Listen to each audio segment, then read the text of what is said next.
Hello everyone. My name is Dai Chi, and I will give you a lecture regarding the radiation and remediation activities. So, let's start today's lecture. Today's theme is, what is the IAEA, Volume 4? Are you ready? Okay, with regard to the IAEA, so far, I have talked about the history toward its establishment, overview of the organization and its activities, especially by focusing on the IAEA Safety Standards. Right. I think that this time, the IAEA's activities, other than the development of documents and management of meetings, will be covered. Correct. However, as I mentioned last time, the IAEA's activities cover a variety of areas, and I am not able to talk about all of them. So I am going to focus on measures for the environmental contamination in a wide range of areas, for example, which occurs after the accident of a nuclear power station.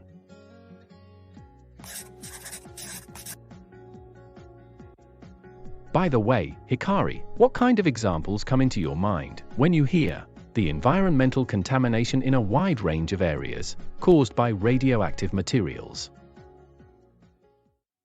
Well, let me see. What first comes into my mind is the accident of the Chernobyl nuclear power station, which occurred in 1986.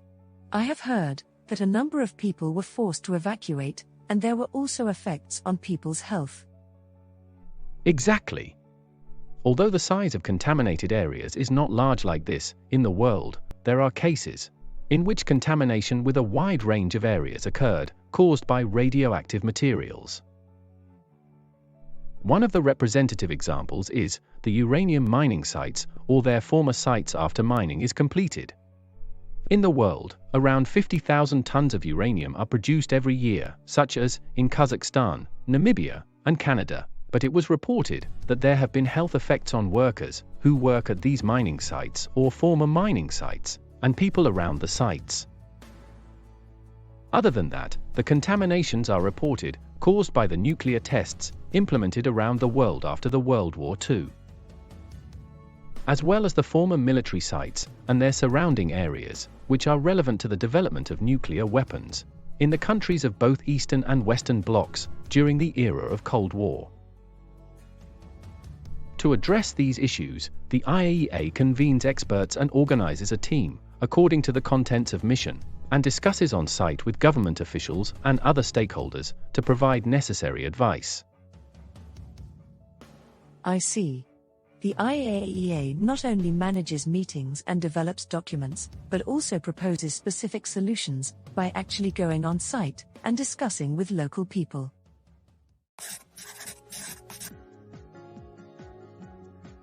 So, I have talked about the IAEA's activities, although they are just part of its whole activities, by mainly focusing on the fields relevant to this channel. Probably I haven't got its whole picture yet, but I believe that I have familiarized myself with the IAEA better than before. Okay, that is good for you.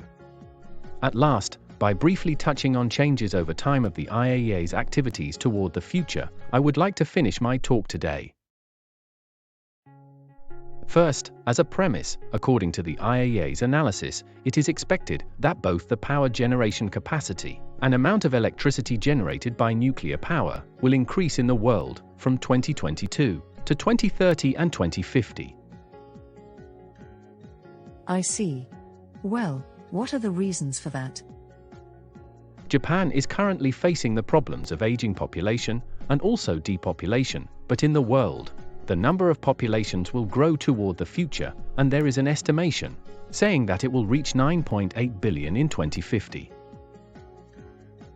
And as a whole, in the world, the living standard of people will be improved, and it is expected that energy demand per person will continue to rise. In fact, taking the future risk of depletion of fossil fuel, like crude oil, into account. Some countries are planning to increase the proportion of nuclear power in the whole energy supply of the countries. Actually, that was the first case in Arab countries, but the start of operation of a nuclear power plant in UAE in 2020 drew keen attention. As you said, it is difficult to realize, if we live in Japan, but as a whole world, more energy is needed toward the future. In addition, to mitigate the rise of concentration of greenhouse gases in the atmosphere, and to reduce the impact on ecosystem, where human as well as other flora and fauna are living, the IAEA also plays a role to promote introduction of safe nuclear power, as one of the measures to address the climate change issue. In addition, to realize the sustainable world toward 2030, the 17 Sustainable Development Goals were decided in the United Nations Sustainable Development Summit in September 2015.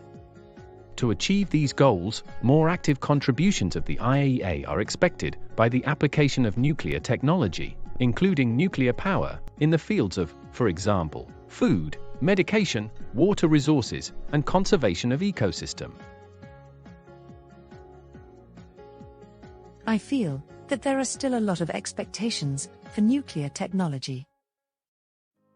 On the other hand, if the number of nuclear power plants increases all over the world, possibility could also increase that events would happen which cause environment contamination around the plants.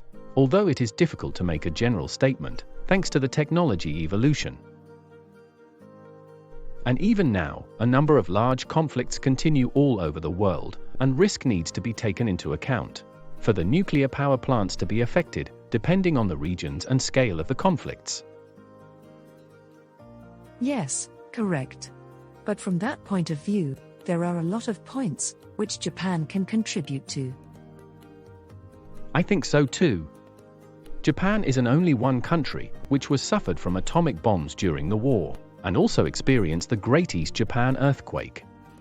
Therefore, I think that Japan needs to continue to disseminate the measures, directly or through the IAEA, how to prevent accidents of nuclear power plants from happening again somewhere in the world, and how to address the accidents in case they happen. Right. I have a bit become familiar with the IAEA, so I am going to look up its activities more in detail when I hear its name in the news. So, let me wrap up my lecture by providing you the key points. As a continuous explanation from the previous, I talked about examples of IAEA's other activities. Specifically, I took uranium mining sites, or their former sites, former nuclear test sites, and former military sites, as examples of contamination of a wide range of areas, caused by radioactive materials, and I explained that the IAEA dispatches missions to these sites to discuss with local stakeholders and give them necessary advice. Lastly, the future activities of the IAEA were covered. First, I explained that it is estimated that capacity and amount of electricity generated by nuclear power will increase toward the future, and in order to address climate change issues and to achieve the Sustainable Development Goals, more active contribution of the IAEA is expected. However, it is necessary to respond to the risk of accidents and conflicts, which could rise accordingly, and I explained that Japan needs to contribute to it continuously, taking advantage of its experience in the past. Okay, today's lecture is now dismissed. See you next time. In this channel, useful information regarding the radiation and remediation will be provided to you. If you like it, please subscribe to this channel and do not forget to click the like button.